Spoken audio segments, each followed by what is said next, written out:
Hello, everybody. David Shuster here. In the 2026 midterm elections, primary voting is underway, and Texas is already providing a shocker. On the key metrics of voter participation and enthusiasm, Democrats are clearly ahead.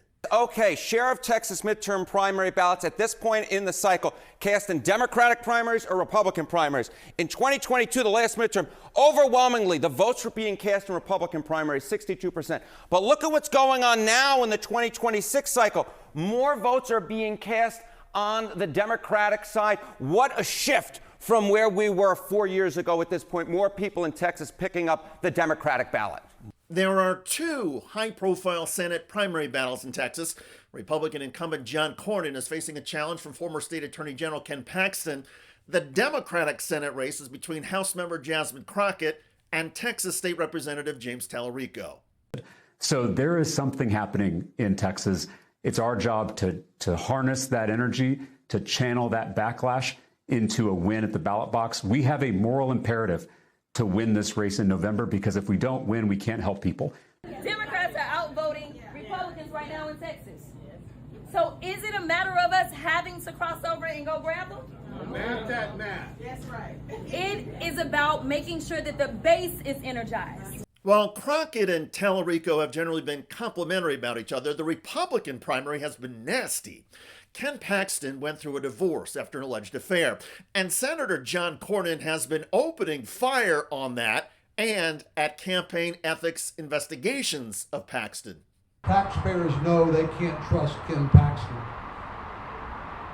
because he saddled them with a $6.6 million judgment in a whistleblower lawsuit.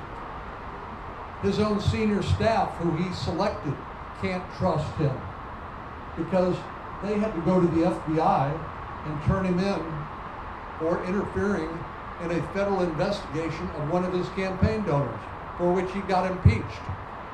And sadly, not even his own family can trust Ken Paxton. His own family can't trust him. Talk about brutal.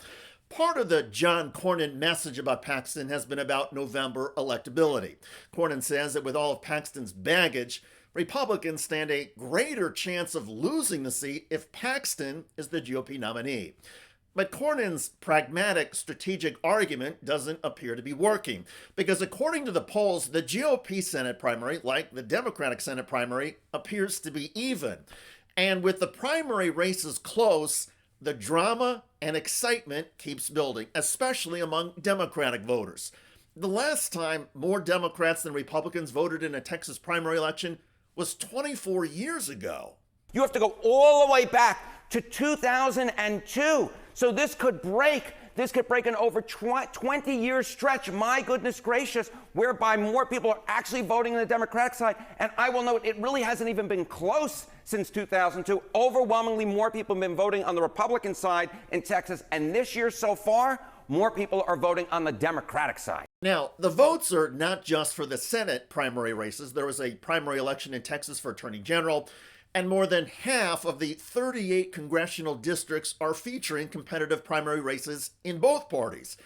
That's because 9 incumbent House members are retiring, including 6 Republicans, and most of them are getting out of politics completely. So there are competitive primary races up and down the ballots and across the state.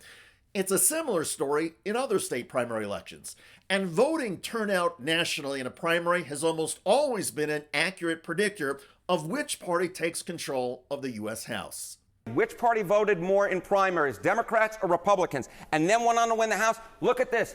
The correlation equal. Look at this. In 2006, more people voted in Democratic primaries than Republicans. Democrats won the House. 2010, GOP won the House. Same in 2014. 2018, more people voted on the Democratic side. More people then voted for Democrats in the fall. They won the House. And in 2022, Republicans gained that back in the primaries and then went on to win the House. 5 for 5 times. The fact that more people are voting on the Democratic side in Texas at this point, that translates nationally. Democrats, that would suggest well on their way to winning the House. And in a red state like Texas, as I said, mind blown. Never mind the House of Representatives. If Democrats were to win the Texas Senate seat in November, the odds of Democrats taking control of the Senate would skyrocket. As it stands, most political analysts believe there is a blue wave coming that will give Democrats control of the House by as many as 30 seats. And several pollsters and political analysts believe that kind of wave could also impact the U.S. Senate, wiping out enough GOP Senate incumbents and candidates to give Democrats control there as well. Obviously, a lot can happen between now and the November midterm elections, but as it stands, the Republican Party under Donald Trump is in deep trouble. Democrats are handily winning on the generic congressional ballot question. Donald Trump's approval ratings, especially on the economy, are underwater by more than 20 points, and Democrats infuriated at Trump are already participating in primary elections in record numbers. And even in deep red Texas, Democratic voter determination is off the charts. By the way, Donald Trump's Attorney General Pam Bondi just got busted hiding an alleged Trump rape of an underage teenage girl.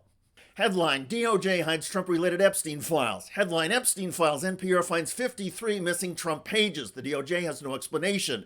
Headline, DOJ removed record of multiple FBI interviews with underage Trump accuser. MS Now can report that there is at least one witness for whom 3 interviews with the FBI in rapid succession in 2019 are missing. You might say, well, what's the big deal about that? Well, the big deal about that is that we can also confirm that that woman is the same person who in a 2025 FBI presentation is identified to have accused Donald Trump of a sexual assault when she was between 13 and 15 years old. One of the things in her accusation is that in addition to forcing her to perform oral sex, he also hit her in that same episode. We have now connected that woman to someone who was interviewed by the FBI 4 times in 2019.